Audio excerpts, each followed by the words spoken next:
بسم اللہ الرحمن الرحیم۔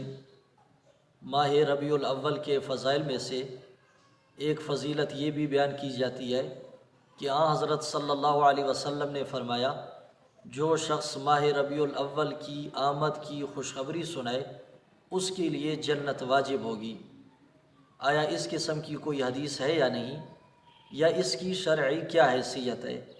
اس بات میں کوئی شک نہیں کہ ماہ ربیع الاول ایک اہم مہینہ ہے جس میں حضرت صلی اللہ علیہ وسلم کی ولادت باسعادت ہوئی۔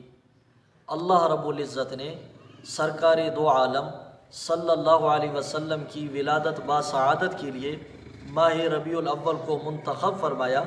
اس اعتبار سے یہ ایک اہم مہینہ ہے، لیکن اس کے باوجود کسی روایت سے یہ ثابت نہیں کہ حضرت صلی اللہ علیہ وسلم نے فرمایا ہو، جو شخص ماہ ربیع الاول کی آمد کی خوشخبری سنائے اس کے لیے جنت واجب ہوگی۔ اس قسم کی کوئی حدیث نہیں۔ یہ موضوع ہے، من گھڑت ہے، بے بنیاد ہے۔ احادیث بیان کرنے میں ہم بہت احتیاط سے کام لیں۔ ایک روایت ہے، حضرت صلی اللہ علیہ وسلم نے فرمایا، من کذب علی متعمدا فلیتبوأ مقعدہ من النار، کہ جو شخص مجھ پر جان بوجھ کر جھوٹ بولے اس کا ٹھکانہ دوزخ ہے، وہ اپنا ٹھکانہ دوزخ بنائے۔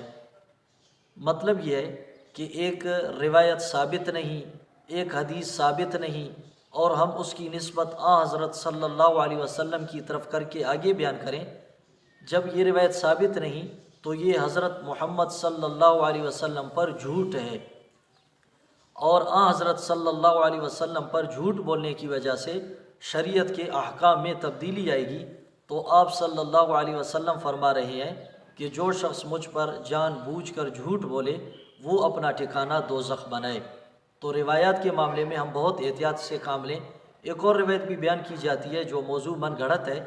وہ روایت یہ ہے کہ اللہ رب العزت نے فرمایا، کنت کنزا مخفیا فاحببت ان اعرف، کہ میں ایک پوشیدہ خزانہ تھا، میں نے چاہا کہ میں مخلوق کے سامنے ظاہر ہو جاؤں، میں اپنے آپ کو ظاہر کروں، تو اس لیے میں نے مخلوق کو پیدا کیا۔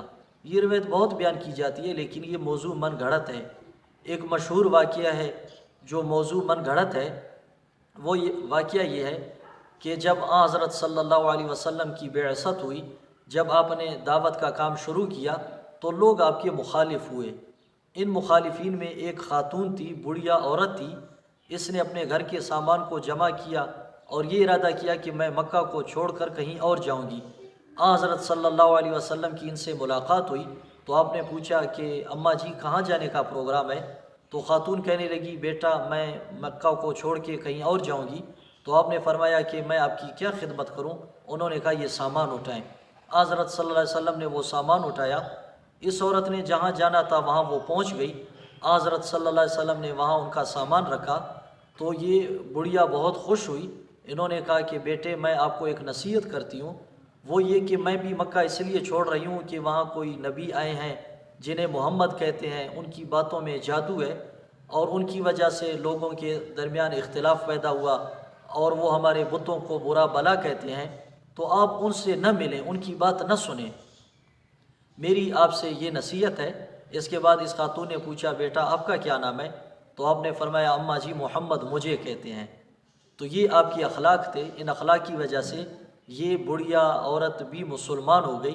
یہ روایت آپ نے بہت سنی ہوگی، اکثر احباب بیان فرماتے ہیں، لیکن یاد رہے کہ یہ بھی موضوع من گھڑت ہے، یہ روایت کسی کتاب سے ثابت نہیں۔ تو حدیث کے معاملے میں ہم بہت احتیاط کریں۔ یہ جو روایت بیان کی جاتی ہے کہ جو شخص ماہ ربیع الاول کی آمد کی خوشخبری سنائے اس کے لیے جنت واجب ہوگی، اس قسم کی کوئی حدیث نہیں، یہ موضوع من گھڑت ہے۔